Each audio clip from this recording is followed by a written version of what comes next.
नमस्कार दोस्तों, आप सभी लोगों का इस लेक्चर वीडियो में स्वागत है। दोस्तों, आज हम इंटरप्रिटेशन कर रहे हैं क्लस्टर एनालिसिस का और इसको समझने के लिए एक हमने छोटी सी केस स्टडी ली है। कोई शॉपिंग मॉल में 25 बायर्स का हमने डेटा लिया है और वो जो लोग जाते हैं उनको हमने 6 क्वेश्चंस फिल कराए। जैसे पहला एक है I love to buy product in shopping mall, I buy discounted. तो ये 6 जो क्वेश्चंस है हमारे ये मैट्रिक में है और वैसे ये लिकर्ट स्केल है, क्योंकि हम strongly disagree to strongly agree Likert scale का ले रहे हैं। ऑर्डिनल स्केल है लेकिन अभी हम इसको ट्रीट कर रहे हैं इंटरवल स्केल की तरह। तो दोस्तों, इसमें जो हमारे पास एक कैटेगरिकल वेरिएबल हो गया जो नाम है जो बायर्स का, और बाकी को हमने अभी जो माना है वो कॉन्टिन्यूअस या मैट्रिक फॉर्म में। अब इसके लिए हमारे पास जो डेटा की फाइल है इसमें हम देखेंगे कि 25 जो हमारे पास बायर्स हैं उन्होंने पहले जो पहला क्वेश्चन है उसके लिए 5 पॉइंट दिया, दूसरे के लिए 2, इस तरीके से इसका ये डेटा हमारे पास आ गया। अब देखिए, इस डेटा में जो है हम जब क्लस्टर एनालिसिस अप्लाई करते हैं तो इसको हमें 2 स्टेप्स में करना है। एक तो जो है हम यह देख रहे हैं कि हायरार्किकल क्लस्टर एनालिसिस, और दूसरा जो है नॉन हायरार्किकल क्लस्टर एनालिसिस, या जिसे हम के मींस क्लस्टर एनालिसिस भी कह देते हैं। तो पहले वाले जो फर्स्ट पार्ट में हम लोग जो कर रहे हैं वो है हायरार्किकल क्लस्टर एनालिसिस। इसमें हम देखेंगे कि जो हमारे पास डेटा है उसको हमने यहाँ माई डेटा में उस फाइल चूंकि बड़ी होती है तो इसको मैंने कन्वर्ट कर लिया। मैं जानबूझकर ये जो फाइल है बड़ी इसलिए बनाता हूँ कि जिससे हम लोग जो है पहचान लें कि ये क्लस्टर एनालिसिस की फाइल है। तो ये फाइल और ये जो केस स्टडी है अपलोड कर दी गई है, इसको हम डाउनलोड कर सकते हैं। अब ये देखिए स्ट्रक्चर, तो हमने देखा कि इसमें एक तो कैरेक्टर मतलब कैटेगरिकल है जो जो बायर्स का नाम है, और बाकी को हमने जो है न्यूमेरिक में लिया है। तो ये डेटा का नेचर समझने के लिए जो है हम स्ट्रक्चर के थ्रू समझ सकते हैं। अब हमें स्कैटर डायग्राम बनाना है। स्कैटर डायग्राम में हमने 2 वेरिएबल लिए, एक डिस्काउंट और एक बार्गेन, इनके बीच में। तो ये हमारा प्लॉट है, ये माई डेटा, और ये जो कलर स्कीम 4, 5, 6 हमने दी है। अलग अलग तरीके की कलर स्कीम भी हम इसमें दे सकते हैं। तो ये अगर हमें मान लीजिए इसका साइज बड़ा करना है तो इसमें हम जो है CEX2 है ना, ये ओरिजिनल से 2 टाइम्स हो जाएगा। और अगर इसको 0.8 भी हम कर सकते हैं, 0.6 भी कर सकते हैं। PCH ये का मतलब है कि ये जो अलग अलग तरीके के जो सिंबल्स बने हुए हैं ये 28, 29 टाइप के होते हैं अलग अलग, तो इसमें हम वो सिंबल्स दे सकते हैं।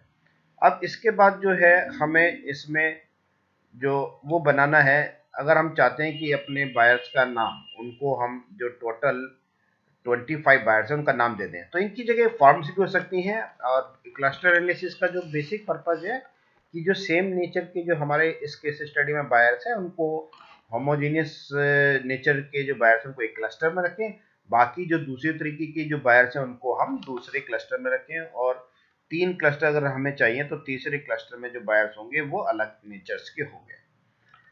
तो अब ये हमने इसको क्या किया, रिमूव कॉलम कर दिया, इसमें से नाम वाला हटा दिया, तो -1 हमने कर दिया। अगर कोई भी कॉलम हटाना हो -2 कर सकते हैं, -1 कर सकते हैं, तो लेकिन हमें पहला वाला एक कॉलम ही हटाना था तो यहाँ पर हमने इसको -1 कर दिया। अब जो डेटा हमारा जो शो कर रहा है वो इस तरीके से शो कर रहा है। तो इसका नाम अब हमने माई डेटा में देखे न्यू डेटा। न्यू डेटा में केवल 6 वेरिएबल ही अब है और 25 ऑब्जर्वेशन है, जैसे हम इस केस स्टडी में देख रहे हैं। इसके बाद जो है हमें यूक्लिडियन डिस्टेंस निकालनी है। यूक्लिडियन डिस्टेंस का मतलब है कि जो हमारे जो बायर के ऑप्शंस हैं वो एक का दूसरे के साथ क्या डिस्टेंस है। जैसे हम यहाँ पर देख रहे हैं यूक्लिड डिस्टेंस, ये यहाँ पर लिखा है 3.5 है ना, तो ये 2 का 2 के साथ 3.5, और 2 का जो बायर है, बायर नंबर 2 का, उसका जो है ये यहाँ पर इसने 5.9 दिया है। तो इस तरीके से यूक्लिडियन डिस्टेंस हम निकाल सकते हैं। ये हमने यहाँ पर लिखा है बायर्स को, जो डेटा है हमारा ये भी पहले ज्यादा डिजिट्स मारा था तो इसको हमने यहाँ पे चेंज कर दिया, यहाँ पे 1 डिजिट में हम इसको लेकर आ गए डेटा। अब हमें यहाँ क्या करना है, इसके बाद यूक्लिडियन डिस्टेंस हमने निकाल ली है इनकी। इसके बाद अब हमें बनाना है इसमें स्टैंडर्डाइज्ड स्कोर, ये ऑप्शनल है। अगर सारे स्कोर ये हमारे स्टैंडर्ड मतलब सेम ही स्केल में लिए हैं हमने, जैसे 0 to 10 या 0 to 100 के बीच में, तब तो कोई दिक्कत नहीं है। लेकिन अगर क्वेश्चन हमारे अलग अलग पूछे हैं तब हमें अपने स्कोर को स्टैंडर्ड फॉर्म में बनाना लेना चाहिए। तो ये हमने अपना स्कोर जो है स्टैंडर्ड फॉर्म में बना लिया। इसके बाद जो है डेंडोग्राम हमें बनाना। डेंडोग्राम के थ्रू हम डेटा को समझ सकते हैं कि जो अलग अलग क्लस्टर्स बने हैं उसको हम कैसे समझे। देखिए 3 क्लस्टर हैं इसमें, 1, 2 और ये 3। तो इसमें हमने जो है इसको जो डेंडोग्राम के थ्रू जो प्लॉट बनाया, इसमें हमें पता चल गया कि एक क्लस्टर में कितने हैं, दूसरे क्लस्टर में कितने बायर्स और तीसरे क्लस्टर में कितने लोग हैं। अगर हमें नाम के साथ देना पड़े कि फर्स्ट क्लस्टर में कौन से बायर्स हैं, दूसरे वाले क्लस्टर में कौन से बायर हैं और तीसरे क्लस्टर में, तो इस तरीके से हम इसको यहाँ पर HCA लेबल और माई डेटा और जो नाम है उनका वो हम इसमें दे सकते हैं। इसके बाद जो है क्लस्टर का ये देखिए कलर, अगर इसको हम करते हैं एक नए कमांड के साथ, देखिएगा ये रेक्टेंगल rect.hc lust मतलब H हायरार्किकल क्लस्टर है ना, और HCA K3 का मतलब है कि हमें केवल इसमें 3 ही वो चाहिए क्लस्टर्स। तो ये क्लस्टर आ गया 1, 2 एंड 3। इसके बाद जो है अगर इसके हमें बॉर्डर में चेंज करना हो तो वो भी हम कर सकते हैं। जैसे ये देखिए हमने यहाँ पे बॉर्डर ब्लू लिख दिया है, तो ये ब्लू के फॉर्म में आ गया। अब इसके बाद हमें एक स्क्री प्लॉट की और आवश्यकता होती है। तो स्क्री प्लॉट से पहले हम जो है सिलहॉटे प्लॉट बनाते हैं, जिसमें लाइब्रेरी में हम पहले ये देखेंगे कि क्लस्टर नाम का जो एक पैकेज है वो हमने इंस्टॉल किया है या नहीं किया। फिर उसके बाद इस तरीके से हम ये निकाल लेंगे कि इसमें 3 क्लस्टर्स हैं। 3 क्लस्टर्स में पहले क्लस्टर में 10 बायर हैं, दूसरे वाले में 6 हैं और तीसरे वाले में 9 हैं। तो ये जो डायग्राम है, डायग्राम के थ्रू जो है प्लॉट सिलहॉटी का ट्री SC है, इस तरीके का जब हम कमांड लिखते हैं, कोडिंग करते हैं, तो हमारे पास जो है ये एक प्लॉट आ जाता है। इसे हम कहते हैं सिलहॉटे प्लॉट।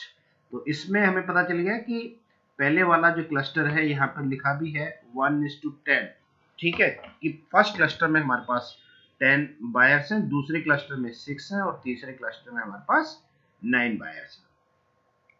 इसके बाद जो सेकंड ये स्क्री प्लॉट भी हम बनाते हैं। स्क्री प्लॉट के लिए देखिए ये सारे कमांड्स हमको याद रखने हैं बनाने के लिए। तो ये स्क्री प्लॉट आ गया, और स्क्री प्लॉट में हम जो देख रहे हैं कि जो वेरिएंस जो हिट्रोजिनिटी का जो लेवल है, यहाँ देखिए पहले से दूसरे वाले में है ना बहुत ज़्यादा तेजी से चेंज हुआ है, दूसरे से तीसरे वाले में चेंज हुआ है, और तीसरे के बाद जो बहुत कम जो परसेंट चेंज है हिट्रोजिनिटी का वो बहुत कम है। तो पहला वाला जो group completely different from the second, और सेकंड जो वाला जो है दूसरा तीसरे से बिल्कुल अलग है। इस तरीके से हमने जो 3 क्लस्टर्स बनाए हैं और इसके डायग्राम के थ्रू हमारे पास जो है ये इंफॉर्मेशन आ जाती है। इसके बाद जो सेकंड स्टेप में हमने बताया था कि नॉन हायरार्किकल या के मींस क्लस्टर एनालिसिस भी हमें परफॉर्म करना होता है। 2 पार्ट में हम इसको करते हैं। तो पहले ये हमने लिखा KMC और के मींस न्यू डेटा, जिसमें हमने जो है एक कॉलम हटा दिया था नाम वाला, और 3 हमें वो चाहिए क्लस्टर्स। तो ये आ गया देखिए पहले क्लस्टर में 6, 10, 9, ठीक। अब इस वाले डेटा से जो ये हमारे पास आया है क्लस्टर मींस, इसमें हम क्या करते हैं कि जो वैल्यू हाई है, जैसे डिस्काउंट और एक दूसरा बार्गेन और एक जो है प्राइस, तो ये किन किन लोगों ने टिक किया है, ये इस क्लस्टर में हमारे पास कुछ लोग आएंगे। फिर दूसरे वाले में जहाँ पे लो वैल्यू पुट की है, जैसे ये लो वैल्यू है, ये दूसरी लो वैल्यू है और ये तीसरी लो वैल्यू।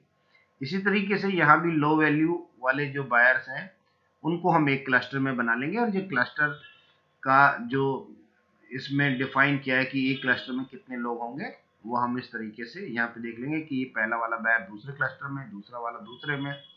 तो ये इसका जो है यहाँ पे डिस्क्रिप्शन दिया हुआ है कि कौन बायर किस क्लस्टर में आएगा।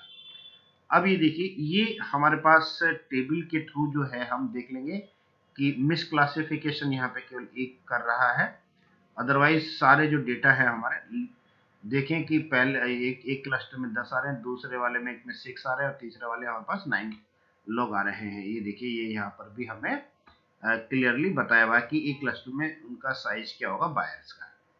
और ये नाम के साथ, ठीक है, नाम के साथ हमें पता चल गया कि धर्मेंद्र जो है पहले क्लस्टर में जाएंगे, दूसरे नाम के जो लोग हैं वो फर्स्ट क्लस्टर में। तो कुल मिला के ये तो हमारे पास बायर्स है। इसके अलावा अगर बहुत सारे हेट्रोजीनियस नेचर की फॉर्म है, अगर हम क्लस्टर एनालिसिस अप्लाई करना चाहते हैं तो जो सेम नेचर की फॉर्म है वो एक क्लस्टर में आ जाएंगी, दूसरे सेम नेचर की फॉर्म तीसरे क्लस्टर में आ जाएंगी, और तीसरे क्लस्टर में जो सेम नेचर की हैं वो। तो एक क्लस्टर में जो हमारे पास फॉर्म्स हैं वो दूसरे फॉर्म क्लस्टर में जो फॉर्म्स हैं उनसे बिल्कुल कंप्लीटली डिफरेंट होंगी, ठीक है। इसके बाद देखिए ये हमने क्लस प्लॉट के थ्रू एक ये नंबर ऑफ क्लस्टर्स का डायग्राम शो किया है, और इस तरीके से जो है हम इसको थोड़ा और रिफाइन कर सकते हैं। रिफाइन करने के बाद ये हमारे पास फाइनली क्लस्टर आ गया।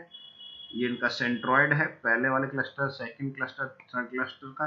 अब इसका जो मतलब है हम समझे कैसे कि ये देखिए, जैसे हमने बताया कि जो स्टेटमेंट 5, 4, 6 इसमें हाई वैल्यूज दी है, तो इसमें जो है बायर जो आएंगे इस ग्रुप का जो नाम, इन तीनों जो क्वेश्चन से जो सेंस निकल रहा है वो हमें लग रहा है कि इकोनॉमिकल बायर्स हैं, क्योंकि वो डिस्काउंट प्रोडक्ट भी खरीदते हैं, बार्गेन भी करते हैं, कंपेयर भी करते हैं। जो दूसरा क्लस्टर है उसमें I love to buy product, I enjoy eating food, क्योंकि इसमें भी हाई वैल्यू है, और I buy only daily needs, इसमें लो वैल्यू, तो इसका अपोजिट हो जाएगा ये।